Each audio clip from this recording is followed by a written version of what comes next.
एक दिन राजा अपने राज्य में घूम रहे थे और उन्हें अपने लोगों के बीच बाजार में एक गरीब लड़के की एक लोहे की गाड़ी दिखाई दी। वह लड़का बहुत निराश दिखाई दिया, लेकिन उसकी आंखों में जोश और अद्भुत इच्छा थी। राजा ने उसे ध्यान से देखा और उसके पास गया। राजा ने पूछा, बच्चे, यह क्या है? लड़का ने उत्साहपूर्वक जवाब दिया, महाराज, यह एक लोहे की गाड़ी है। मैंने इसे अपने बाप के साथ मिलकर बनाया है। हम इसे खेत में लाकर अपने फसल को ले जाते हैं। उसने उसके पूरे काम का विवरण दिया और राजा को अपने सपनों की ओर देखने के लिए प्रेरित किया। राजा ने उसके पास खड़े होकर कहा, तुम बहुत ही प्रेरणादायक हो बेटा। मैं तुम्हारी मेहनत को समझता हूं। तुम अपने लक्ष्य के प्रति कितने संगीन हो। इसके बाद राजा ने उस लड़के के साथ कुछ समय बिताया और उससे अपने राज्य के बारे में बातचीत की। लड़का ने अपने जीवन के बारे में, अपने सपनों और उम्मीदों का वर्णन किया और राजा ने उसे समर्थन दिया। उस दिन के बाद राजा ने उस लड़के को अपने आध्यात्मिक गुरु के पास भेजा, जो उसके कौशल को और अधिक समृद्ध कर सकते थे। उसने भगवान बुद्ध की शिक्षाओं का पालन करना शुरू किया, जिसने उसके मन को शांति और सहायता प्रदान की। वक्त के साथ लड़के की लोहे की गाड़ी ने बहुत सामान्यता प्राप्त की और उसने अपने सपनों को पूरा करने में सफलता हासिल की। राजा ने उसे अपना सम्मान दिया और उसे अपने राज्य के एक महत्वपूर्ण सलाहकार के रूप में नियुक्त किया। लेकिन इस कहानी का महत्व उस लड़के के मन की शक्ति और संघर्ष में है।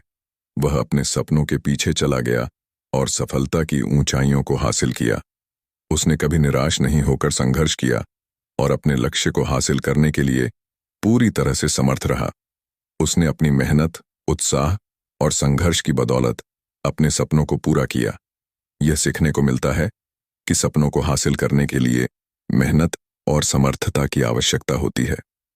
हर किसी के जीवन में चुनौतियां और परेशानियां आती हैं, लेकिन जीत वही होता है जो उन्हें पार करता है और अपने सपनों को पूरा करता है।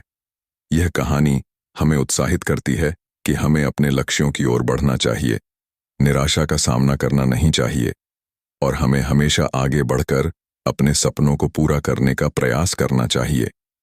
इस लड़के की कहानी ने राजा के भी मन को प्रभावित किया।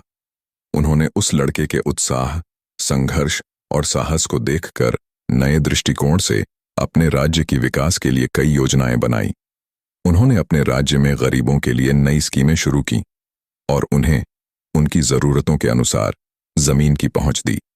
इसके अलावा राजा ने लड़के को अपने राज्य के एक महत्वपूर्ण सलाहकार के रूप में नियुक्त किया, जिससे लड़के के विकास में मदद मिल सके और वह अपने क्षेत्र में और अधिक प्रभाव डाल सके।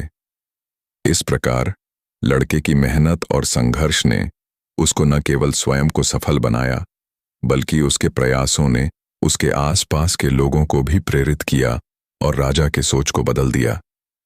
यह कहानी हमें यह सिखाती है कि हमें अपने सपनों को पूरा करने के लिए हार नहीं मानना चाहिए।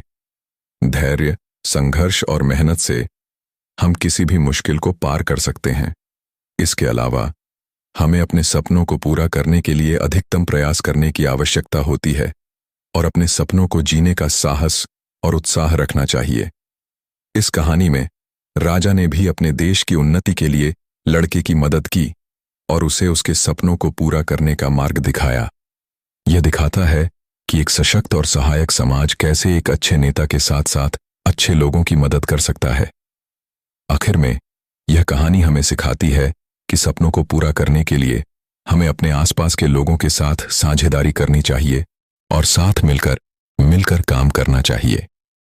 एक ऐसा समाज जो एक दूसरे की मदद करता है और एक साथ सफलता की ओर अग्रसर होता है, हमें एक सशक्त और सुरक्षित समाज की दिशा में आगे बढ़ने के लिए मदद करता है।